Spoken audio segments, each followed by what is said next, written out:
여러분들을 뵙게 돼서 너무너무 감사합니다. 우리 안교 시간에 소개하지 못한, 하지만 또 너무 반가운 손님이 계시기 때문에 소개한다고 하면, 우리 권형만 성도님이 오늘 오셨는데 우리 아멘으로 환영하겠습니다. 예, 환영합니다. 예. 또한 국지인 집사님의 어머니 이추자 성도님과 조카 우리 박성수 환영하도록 하겠습니다. 예, 환영합니다. 그리고 우리 구정희 집사님의 딸 다은이가 오래간만에 왔는데, 우리 장다은 어디 있죠? 예, 환영합니다.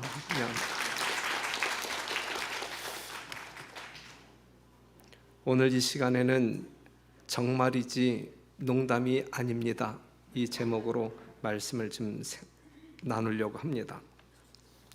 여러분들이 아시는 대로 공릉동교회는 1947년에 시작해서 1967년 12월 달에 교회로 조직이 되었어요. 시작한 지 20년 만에 교회로 조직이 되었어요. 1979년에 처음 목회자 이재룡 전도사님이 부임하고 그 다음에 주영복 목사님, 조철원 목사님, 그 뒤를 이어서 많은 목사님들이 이제 심우하게 되었습니다. 올해가 75년째 되는 해입니다. 75년의 역사 속에서 많은 영혼들을 구원하여 하나님께 영광을 돌린 우리 공릉동교회 귀한 성도님들에게 이 시간 감사를 드립니다. 이제는 이 자리에 앉아 계신 우리 모두가 합력해서 이 교회의 존재 목적인 영혼 구원에 충성을 다하여 헌신해야 할 때라고 생각합니다. 여러분 모두 헌신하시고 하나님께 충성함으로 말미암아 이 공릉동교회를 가득 채우시는 귀한 성도 여러분 되시기를 간절히 바랍니다. 그래서 우리는 다음과 같은 비전을 나누고 있습니다. 공릉 비전, 늦은 비 300, 늦은 비 성령으로 감동하여 300성도 채우자. 이것이 우리들의 꿈이 되겠습니다. 자, 오늘 말씀을 보면 우리 하나님께는 두 가지 속성이 있음을 다 알고 사시잖아요. 그렇죠? 어떠한 속성? 우리 하나님은 사랑이시다. 또한 우리 하나님은 공의하시다. 이제 우리 하나님은 사랑과 공의의 특성을 가지신 존재이시다라고 하는 사실이죠. 공의가 없는 사랑 한번 생각해 보셨습니까? 공의가 없는 사랑을 가지고 생애하게 될 때, 또한 그러한 사랑을 가지고 있는 분의 지배를 받게 될 때 우리는 행복할까요? 그 세계는 행복할까요? 결코 행복할 수 없어요. 왜냐하면 무질서와 문란이 난무할 것이기 때문에 그래요. 또한 사랑이 없는 공의의 지배를 받는다고 하면 우리가 행복할까요? 결코 그럴 수 없어요. 질서는 있을 수 있다 할지라도 거기에는 행복이 불가합니다. 엄격하고 잔인할 수 있어요. 그래서 우리 하나님은 사랑도 갖고 계시고 공의의 속성도 갖고 계시고, 하나님은 모든 피조물의 행복을 위하여 존재하는 자임을 우리는 성경을 통하여 알 수가 있는 거야. 공의의 하나님, 사랑의 하나님은 여러분 모두의 행복을 위하여 존재하시는 우주의 왕이시다 라고 하는 사실을 기억하는 안식일 되기를 간절히 바랍니다. 우리 앞에 심판이 있습니다. 우리의 행복을 위하여 있는 거예요. 심판 두려워요? 사랑의 하나님이, 공의의 하나님이 정말 심판을 계획하고 있어요. 우리는 이제 불어난 장래에 하나님의 심판대 앞에 서야 할 사람들입니다. 그렇죠?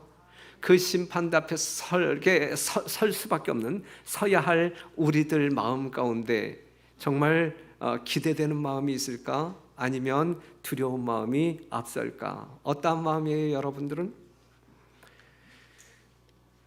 우리 하나님께서 심판하시는 것은 뭐 하기 위함이냐면 악인과 의인을 갈라놓기 위한 심판이에요. 그렇죠? 악인과 의인이 공존할 때 어느 누구도 행복할 수 없어요. 그렇기 때문에 갈라놓음으로 말미암아 우리 하나님은 모든 사람들에게, 피조물들에게 행복을 주기 위하여 심판을 계획하고 있는 것입니다. 전도서 3장 17절에 있는 말씀, 내가 심중에 이르기를 의인과 악인을 하나님이 심판하리니 그랬어요. 요한복음 5장 28절, 요한일서 5장 12절에 있는 말씀을 보면 아들이 있는 자에게는 생명이 있고 하나님의 아들이 없는 자에게는 생명이 없느니라. 성경에서 악인은 누구이고 의인은 누구이냐? 생명이 있는 자는 누구이고 생명이 없는 자는 누구이냐? 그것을 가늠하는 것은, 그것을 분별하는 것은 예수님이 있느냐 없느냐에 따라 갈라지는 거예요. 예수님을 개인의 구주로 영접하여 예수 안에 사는 사람들은 이 세상에서 도덕적인 평가에 의하여 내가 의인 소리를 못 듣는다 할지라도 우리를 심판하시는 하나님께서는 우리를 의인으로 여겨주신다라고 하는 사실이고, 그 예수님이 영접되지 아니함으로 말미암아 예수 없이 사는 사람들이 아무리 도덕 군자처럼 산다 할지라도 하나님께는 악인, 죄인, 그리하여 하늘에서 살 수 없는 존재가 되는 것입니다. 그렇기 때문에 오늘 이 자리에 앉아 계신 우리 모두의 심령 가운데 우리 예수님, 하나님의 아들 예수님이 살아 역사하는, 그리하여 우리는 생명을 지니고 이 세상을 살아가는 복된 사람들이 되기를 간절히 바랍니다. 하나님께서는 모든 사람들이 진리를 아는 데 이르기를 원하신다 그랬어요. 왜냐하면 모든 사람들을 구원하여 하늘에서 영원히 살고 싶은 그러한 사랑의 하나님이시기 때문에 그래요. 여러분 모두, 오늘 이 자리에 앉아 계신 여러분 모두 한 사람도 남김없이 모든 사람들이 다 진리를 깨달음으로 말미암아 구원에 이르기를 원하신다라고 하는 사실. 에스겔 33장 11절에 있는 말씀을 보게 되면 나는 악인의 죽는 것을 기뻐하지 아니하고 악인이 그 길에서 돌이켜 떠나서 사는 것을 기뻐하노라. 이스라엘 족속아 돌이키고 돌이키라. 너희 악한 길에서 떠나라. 어찌 죽고자 하느냐 하셨다 하라 그랬어요. 사랑하는 성도 여러분, 돌이키고 돌이키라. 제발 하나님 없어도 나는 살 수 있어, 이러한 심령 갖지 말고, 하나님 없이는 나는 살 수 없어, 이러한 겸비한 심령을 가지고 하나님께 절대적으로 의존하여 생애하는, 그리하여 영원한 생명을 누리시는, 하늘의 기쁨과 행복을 누리시는 여러분과 제가 되기를 간절히 호소합니다. 우리는 그러한 성도이어야 합니다. 죽음의 형벌을 끝까지 돌이키지 않는 사람들에게 임하는 것이 멸망이에요. 멸망. 돌이킴이 있다고 하는 것은 우리의 심령 속에 있는 선한 양심이 살아있다라고 하는 거예요. 그렇죠? 예수님을 영접한 사람들에게는 선한 양심의 지배를 받아요. 그렇기 때문에 어떠한 죄 가운데 있을 때에 우리는 돌이키고자 하는 욕망이 있음으로 말미암아 십자가 바라보고 우리의 모든 죄를 용서하신 예수님께 담대히 나아가는 자들이 될 것이란 말이죠. 이러한 사람들이 의인이고 이러한 사람들이 우리 주님 오실 때 구원받을 영혼들입니다. 우리 창세기 6장 3절에 있는 말씀을 보게 되면 여호와께서 가라사대 나의 신이 영원히 사람과 함께하지 아니하리니 이는 그들이 육체가 됨이라 그랬어요. 다시 말한다고 하면 죄덩어리가 되었다는 이야기예요. 죄에 대한 일말의 자각도 없는 존재가 되었단 말이에요. 그래서 노아 홍수가 일어나게 되는 것이거든요. 하나님의 백성이 하나님이 없는 육체가 되었다. 하나님에 대하여 전혀 관심이 없다. 하나님의 구원하시는 은혜와 사랑에 대하여 전혀 관심이 없다. 이 양심의 자극을 받지 못하는 그러한 사람으로 전락하고 말거든요. 이러한 사람을 디모데전서 4장 2절에서는 자기 양심이 화인 맞아서 외식함으로 거짓말하는 자들이라. 이러한 사람을 화인 맞은 양심을 가지고 있다. 아무리 하나님의 사랑에 대하여 구원에 대하여 강조하고 눈물로 호소한다 할지라도 화인 맞은 양심은 전혀 자극이 안 되는 거예요. 그러한 사람들은 결국 하나님께로 돌아오는 그러한 길을 찾지 못함으로 말미암아 멸망에 이르게 된다라고 하는 것이 성경의 가르침입니다. 여러분 자체가 육체가 쇳덩어리가 되지 아니하는, 그래도 하나님의 음성을 들을 때 조금이라도 출렁거리는 울렁거리는 이 선한 양심을, 살아있는 양심을 소유한 주의 백성들이 되기를 간절히 바라요.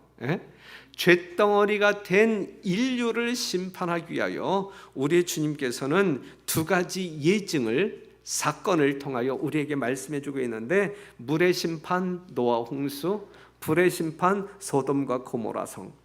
그런데 우리가 이사야 43장 1절을 보게 되면 내가 네 이름을 지명하여 불렀나니 너는 내 것이라, 그렇게 말씀하시고 우리 주님께서 하신 말씀이 뭐냐면, 내가 불 가운데로 지난다 할지라도 물 가운데로 지난다 할지라도 구원받는다 그랬거든요. 사랑하는 성도 여러분, 예수를 영접하여 하나님의 자녀된 사람들은 불의 심판이든 물의 심판으로부터 구원받는다. 우리는 영생을 소유하고 하늘에서 영원한 삶을 누리게 될 것이다 라고 하는 그러한 하나님의 아름다운 기별이 성경 곳곳에 기록되어 있음을 인하여 감사하게 여기시고, 이제는 그 말씀에 이끌려 하나님의 품 안에 안기시는 여러분과 제가 되기를 간절히 바랍니다. 오늘은 롯의 가족 이야기를 하면서 예수님의 재림을 묵상하려고 합니다.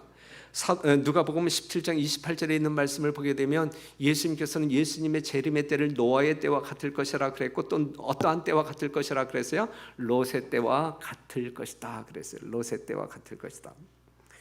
여러분들이 아시는 바대로 롯은 누구의 조카? 믿음의 조상 아브라함의 조카. 그렇죠? 롯은 이 아브라함의 믿음의 영향을 받습니까? 영향을 받았어요. 그렇기 때문에 그는 끝까지 하나님을 믿는 자로서 구별되어 살았어요. 그렇죠? 그가 소돔과 고모라 땅에 살았을지라도 삼촌의 영향을 받은 그는 아브라함의 믿음을 쫓아 하나님을 신뢰하는 삶을 살았단 말이죠. 그런데 그의 자녀들은 어떠했느냐 이거예요. 그의 자녀들은 이 아비된 롯의 믿음의 영향권에 있었느냐, 아니면 이 소돔과 고모라 상의 이 환경의 영향에 지배를 받았느냐라고 이야기할 때에, 그의 자녀들은 아버지의 아름다운 신앙의 영향을 받기보다는 악의 환경으로 짜여진 그 환경의 지배를 받았다라고 성경은 기록하고 있어요. 소돔과 고모라가 죄악으로 가득 찼잖아요. 그래서 하나님께서는 그 성을 심판하시잖아요. 하지만 하나님을 여전히 신뢰하는 롯의 가족들을 구원하고자 우리 하나님은 신속하게 행동하십니다. 그들에게 천사를 보내시고, 그리하여 소돔과 고모라 성의 멸망을 예고하고 그들에게 살 길을 제시하시잖아요. 그렇죠? 그럼에도 불구하고 롯과 그의 식구들이 우유부단할 때에 하나님은 정말 이 강제적으로 물리적인 힘을 사용함으로 말미암아 그들을 그 성 밖으로 이끌어내시잖아요. 볼게요. 우리가 창세기 19장 14절, 롯이 나가서 그 딸과 정혼한 사위들에게 고하여 이르되 여호와께서 이 성을 멸하실 터이니 너희는 일어나 이곳에서 떠나라 하되 그 사위들이 농담으로 여겼더라 그랬어요. 하나님께서는 그 가족들을 구원하길 원했거든요. 롯이 그 기별을 받았거든요. 롯이 그의 사랑하는 딸들과 이 사위들을 구원하기 위하여 그 메시지를 증거했거든요.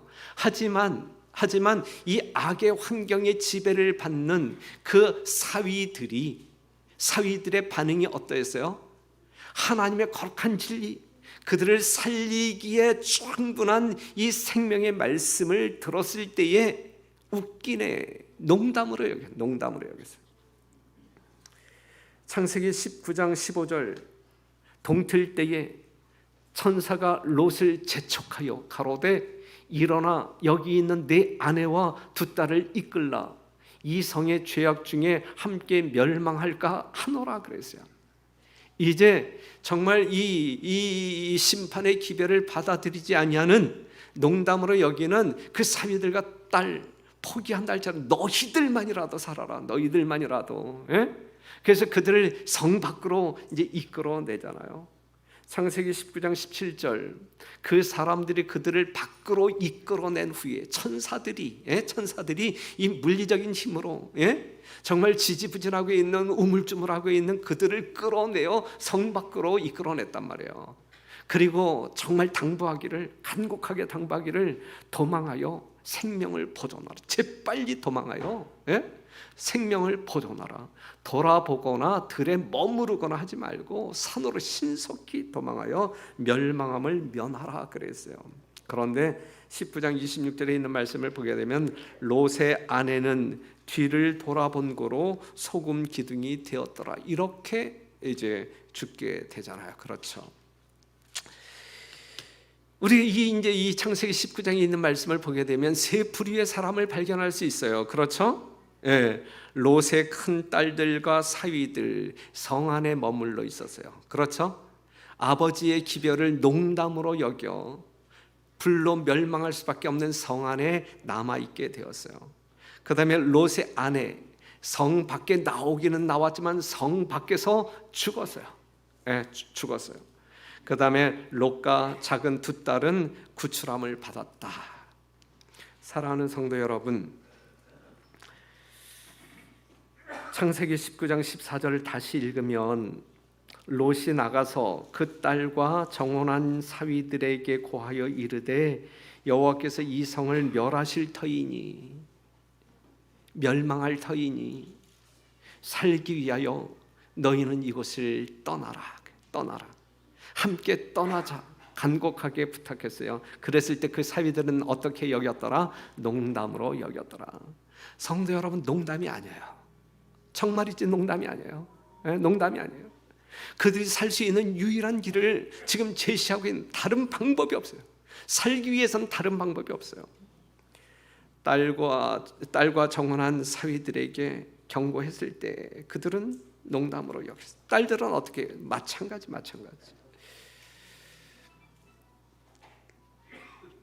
아버지가 하는 말에 권위가 있어요, 없어요? 없었어요. 여러분들의 자녀들은 여러분들이 하는 말에 권위를 가지고 순종하는 마음으로 받아들이고 있습니까? 여러분들의 어린 자녀들은 여러분들의 말에 권위를 두고 순종하고 있습니까? 이 롯은 이 자녀들에게 권위를 잃어버렸어요. 사랑하는 성도 여러분, 그 농담으로 여긴 그들은 그 성 안에 머물러 있다가 하나님께서 실제적으로 불로 심판할 때에 그 안에서 다 멸망당합니다. 오늘날 수많은 세상의 사람들이 이 부류에 속한 사람들 아니겠습니까? 영적인 세계, 하나님의 세계가 여러 가지 다양한 방법과 매체를 통해서 인간 세계에 전달되고 계시되지만 그들은 꿈쩍도 하지 않아요. 꿈쩍도 하지 않아요. 믿지 않는 사람들은 귀담아 듣지 아니하고, 믿는다고 공언하지만 사망의 길을 걸으면서도 그냥 태연자약하고 있고, 아무리 거룩한 진리의 말씀을 증거한다 할지라도 귓등으로도 듣지 않아요. 이것이 오늘 우리가 살고 있는 이 세상의 현실 아닙니까? 그렇죠.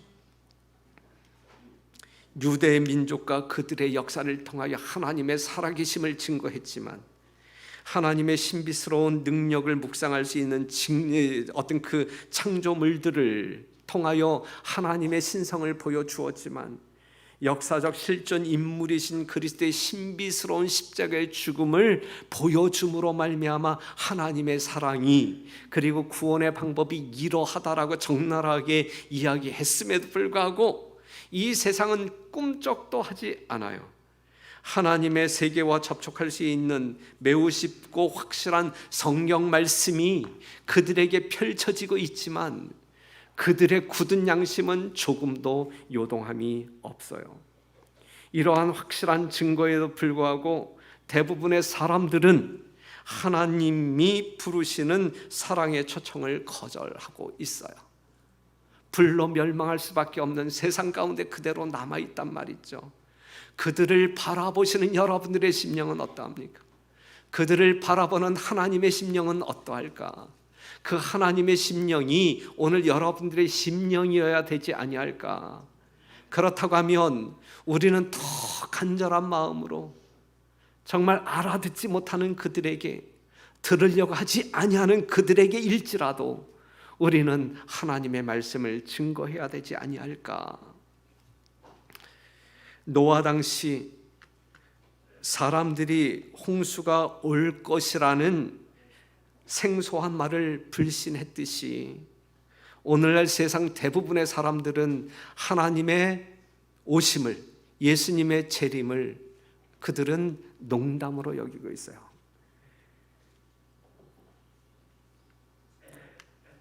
사람들의 불신에도 불구하고 홍수가 임했듯이 오늘날 수많은 사람들이 예수님의 재림을 믿지 아니한다 할지라도 예수님의 재림은 분명히 임할 것입니다. 여러분들이 준비되지 않았다고 한다 할지라도 예수님 때가 되면 분명히 오십니다. 그렇죠? 예수님, 여러분들이 예수님 조금 더 있다 오세요 아무리 간청한다 할지라도 때가 되면 예수님 그 시에 분명히 오신다는 말씀이에요. 그러니 사랑하는 성도 여러분, 여러분들에게 지금 강력하게 이 세상에 일어나는 수많은 일들을 통하여 예수님의 재림의 기별을 강력하게 외치고 있는 이때에 제발 여러분들의 양심이 자극되어 조금이라도 미동이 있었으면 좋겠어요. 예? 정말 우리의 마음 가운데 뭔가 움직임이 있었으면 좋겠어요. 이제는 세상을 향하여 나아가는 발걸음을 멈추시고 하늘을 향하여 우리의 발걸음이 한 걸음 더 나아갔으면 좋겠어요. 예수님 오신다라고 하는 분명한 재림의 약속을 굳게 믿으시고 우리의 준비 상태를 점검할 뿐만 아니라 갈망하는 심령으로 예수님께 나아갔으면 좋겠습니다. 이것이 재림 성도들의 삶의 모습 아닐까 생각해요. 롯의 사위들이 농담으로 여겼어요. 말빨이 서지 않았어요. 오늘날 우리들의 말빨은 서는가? 오늘날 재림 성도들이 외치는 말빨의 권위가 있는가? 권위가 있는가? 만약에 우리가 증거하는 이 재림의 기별이 세상 가운데 통하지 않다고 하면 그들에게도 문제가 있지만, 강팍해진 그들의 마음에도 문제가 있지만, 오늘 재림 성도들이라 일컬음을 받고 있는 우리들에게도 문제가 있지 아니할까 생각되어지거든요. 재림과 무관하게 살면서 우리가 재림과 무관하게 살면서 재림을 전할 수 있을까? 전한다 할지라도 그들이 들을까? 아니거든요. 집안에 불이 났어요. 아이들은 고나게 방에서 잠자고 있어요. 거실에서 TV를 보고 있던 아빠 엄마가 얘들아 일어나, 불 났어. 그럴 때 그들이 일어날까? 엄마 아빠는 TV를 보면서 얘들아 일어나, 불이 났네? 그럴 때 그들이 깨어날까? 일어나지 않거든요. 예? 사랑하는 성도 여러분, 우리는 예수님의 재림을 믿는 사람들이잖아요. 기다리는 사람들이잖아요. 그때가 심히 임박했다라는 사실을 정말 믿지 아니하고는 정말 말이 안 되는 그러한 세상 가운데 우리가 살아가고 있잖아요. 그럼에도 불구하고 예수님 재림하신대. 그리고 우리는 예수님의 재림과 상관없는 삶을 살아나간다고 하게 되면 예수님의 재림에 대한 어떤 그 소문이 다른 사람들에게 전해질 수 있을까? 아니거든요. 함께 불타 죽을 수밖에 없을 거예요. 롯의 철을 한번 생각해 봐요. 예수님은 재림을 말씀하시면서 롯의 때와 같을 것이라 이야기했고, 특별히 누구를 생각하라 그랬어요? 17장 32절에 있는 말씀을 보게 되면 롯의 철을 생각해라. 제발 롯의 철을 생각하면서 신앙 좀 제대로 해, 이렇게 이야기하고 있는 것이거든요. 롯의 때와 같은 예수님의 재림을 이야기하면서 제발 이 기다리는 그 일에 성공하려거든 너희가 분명 예수님 재림할 때 하늘로 승천하기를 원하거든 누구를 생각하라고요? 롯의 철을 생각하라 그랬어요. 롯의 철은 분명 하나님의 존재를 인정했을까요? 하나님을 믿는 믿음이 있었을까요? 있었겠죠. 만약에 없었다고 하면 말이 안 돼요. 바로 직전에 소돔과 고모라 성의 멸망을 알리기 위하여 찾아간 보냄을 받은 두 천사들이 있었잖아요. 그렇죠? 그 천사들이 하늘에서 온 사자임을 이 롯의 처가 알았을까 몰랐을까? 알았죠. 자기 집에 쳐들어왔던 사람들을 눈멀게 한 그 두 천사의 능력을 보면서 그 심각성을 그가 알았을까 몰랐을까? 알았겠죠. 그리고 불로 멸망할 수밖에 없다라고 하는 그러한 어떤 그 기별을 그가 믿었을까? 믿었겠죠.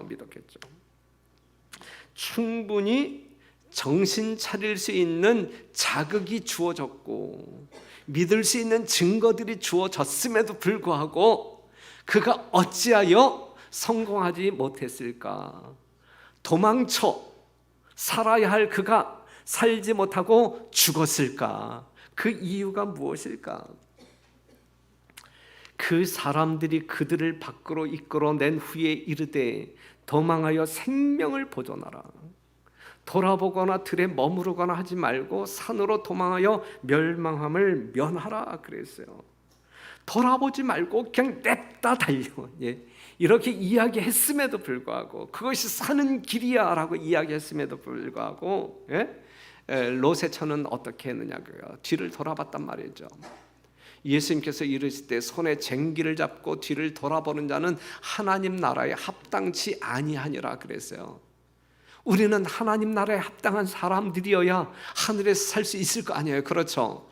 그런데 쟁기를 잡고 뭐 하는 자는 자꾸 뒤를 돌아보는 자는 우리가 죄의 세상 가운데서 예수 그리스도를 믿음으로 말미암아 구원받아 지금 광야에 있는데 광야에 있는 이스라엘 백성들이 나온 애굽을 자꾸 그리워하고 그때 먹었던 마늘이라든지 고깃가마를 그리워하게 될 때 그들이 가나안 땅에 들어갔느냐고요? 못 들어갔잖아요.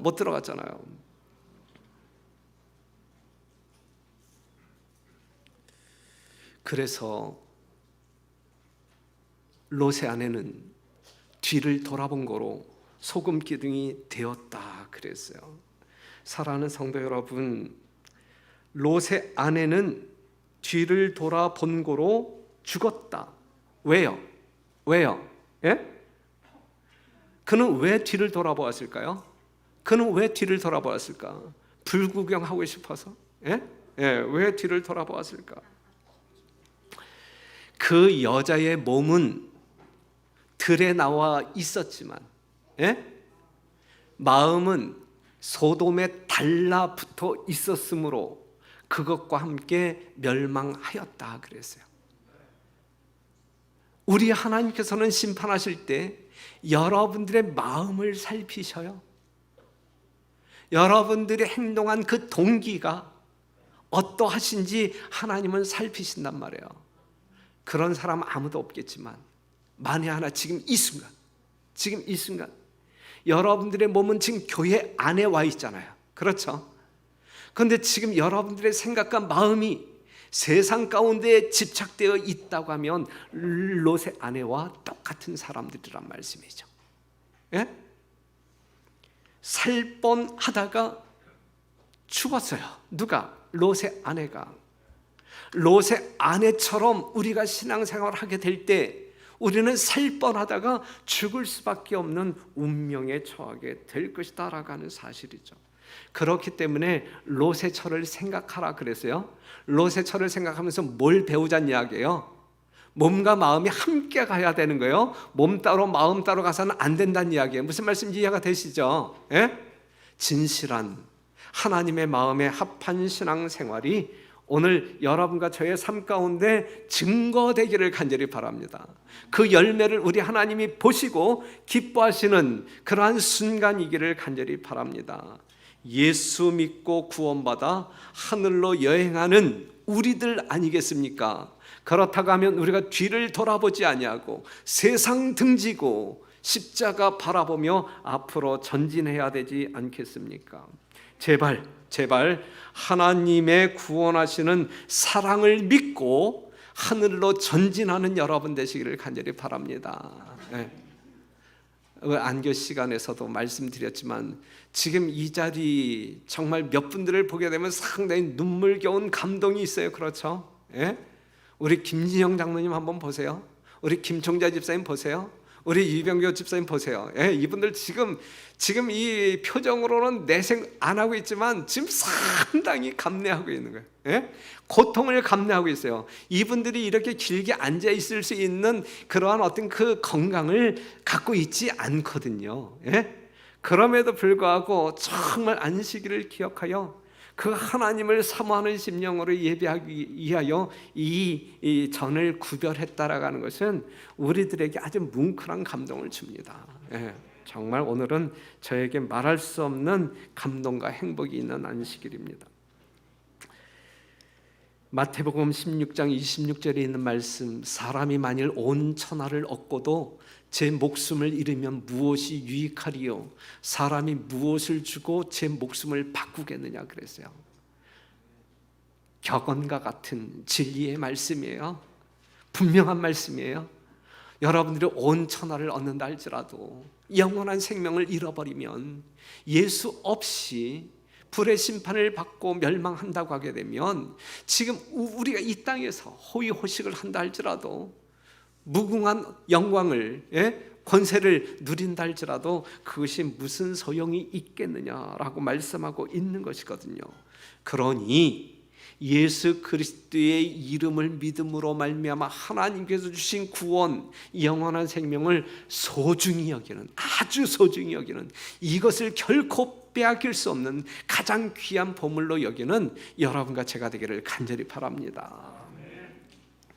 시편 116편 12절, 여호와께서 내게 주신 모든 은혜를 무엇으로 보답할꼬?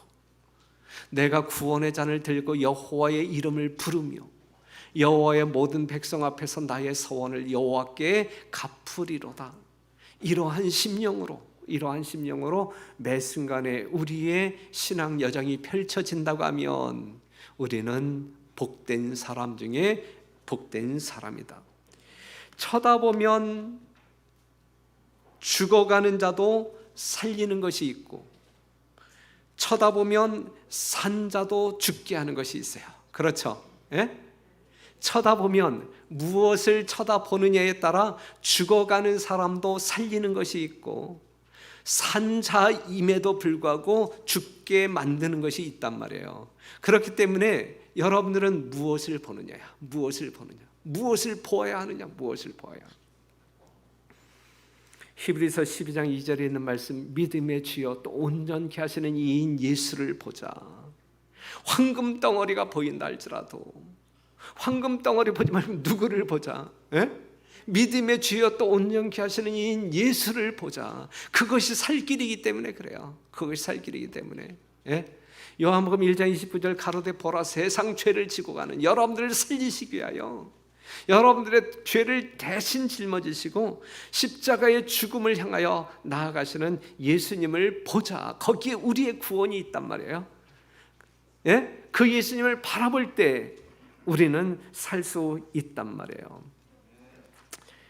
롯과 딸들이 있었어요.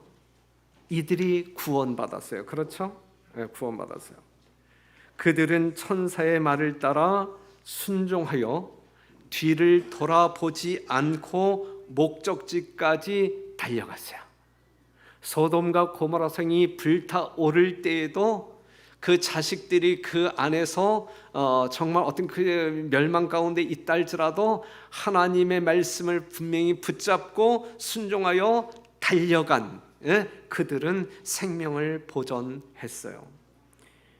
이것은 마지막 때에 타협하지 않는 신앙으로 순종하는 믿음으로 재림을 향하여 다림박질하여 구원받을 하나님의 백성을 상징하고 있어요. 우리들의 모습을 예표하고 있어요. 사랑하는 성도 여러분, 세상과 타협해서는 안 돼요. 더군다나 때가 때니만큼 우리는 세상을 뒤돌아보면서 세상의 부귀영화와 타협해서는 안 돼요.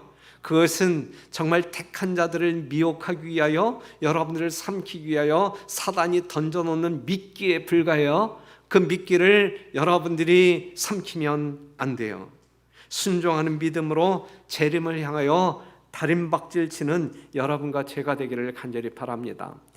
빌립보서 3장 14절에 있는 말씀, 표대를 향하여 그리스도 예수 안에서 하나님의 위에서 부르신 부름의 상을 위하여 쫓아가노라 그랬거든요. 누가 이야기했어요? 바울이 이야기했어요. 누가 이야기해야 할까요? 우리가 지금 이렇게 이야기해야 돼요. 나는 표대가 분명하다. 좌우를 돌아보지 아니하고, 오직 이 표대를 향하여 전진할 때 우리는 생명의 도성에 안착할 수 있는 것이거든요. 디모데후서 4장 7절, 내가 선한 싸움을 싸우고 나의 달려갈 길을 마치고 믿음을 지켰으니, 이것도 바울의 이야기거든요. 인생을 마감하는 바울의 간증이거든요. 이것이 매 순간 우리들의 간증이어야 돼요. 그렇죠? 맞습니까? 여러분들이 어떠한 순간일지라도 이러한 간증을 할 수 있는 여러분과 제가 되기를 간절히 바랍니다. 부도덕한 사람들에게 결정적으로 불리하여 생명을 얻을 수 있는 한 탈출구가 있었다. 노아의 날에도 그러하였으며 롯의 때에도 그러하였고 예루살렘이 멸망하기 전에도 그러하였으며 역시 말세에도 그러할 것이다. 당신의 백성들로 널리 퍼진 죄악에서 떠나라고 명하시는 경고의 기별을 통해 하나님의 음성이 또다시 들린다 그랬어요. 들립니까? 하나님의 음성이 또다시 들린다 그랬는데 들립니까? 사랑하는 성도 여러분, 시대마다 탈출구가 있어요. 그 탈출구를 통해서 우리는 구원받을 수 있는 거예요. 노아의 날에도, 롯의 때에도, 예루살렘이 멸망할 때에도, 지금 현재에도. 사랑하는 성도 여러분, 우리는 탈출해야 삽니다. 여러분들의 이기적인 욕망으로부터 탈출해야 되고, 그래야 우리가 살 수 있어요. 세상의 모든 유혹으로부터 탈출해야 우리가 살 수 있어요. 사랑하는 성도 여러분, 정말이지 농담이 아니란 말이에요. 그렇죠? 예수님 오신다라고 하는 이 약속은 성경 가운데 그토록 많이 강조된 약속이거든요. 지금까지의 모든 예언이 문자 그대로 성취되었듯이 예수님의 마지막 재림도 분명히 이르러 올 것인데, 그때가 심히 임박했다. 우리가 이 모양 이 꼴로 살아서는 결코 되지 않는다. 그렇기 때문에 우리가 돌이켜야 됩니다. 회개함으로 말미암아 하나님의 보좌로 달려 나아가야 된다라고 하는 사실이죠. 탈출해야 합니다, 여러분. 정말 세상으로부터 탈출하여 우리가 구원의 면류관을 쓰기 위하여, 생명의 면류관을 쓰기 위하여 정말 힘있게 달려가는 여러분과 제가 되기를 간절히